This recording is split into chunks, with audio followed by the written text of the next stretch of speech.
Battery চালিত রিকশা চালকদের বিক্ষোভে রাজধানী জুড়ে অচল অবস্থা দেখা দেয়।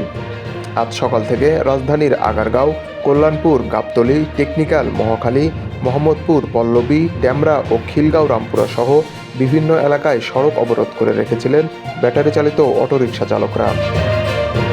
এক পর্যায়ে মহাখালী রেল লাইনের উপর অবস্থান নিয়ে রেল যোগাযোগ বন্ধ করে দেয় রিকশা চালকরা। ফলে দেশের বেশ কয়েকটি জায়গার সাথে ট্রেন চলাচল বন্ধ ছিল। পরিস্থিতি স্বাভাবিক করতে এক পর্যায়ে সেনাবাহিনী এসে ধাওয়া দেয় আন্দোলনকারীদের। অনেকে পালিয়ে যায়, আবার অনেকে তাদের দাবির ব্যাপারে কথা বলতে থাকে।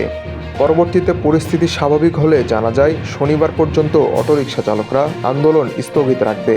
গত মঙ্গলবার 19 নভেম্বর আদালতের ব্যাটারি চালিত রিকশা বন্ধের আদেশের পর ব্যাটারি চালিত রিকশা চালকরা আন্দোলন শুরু করেন।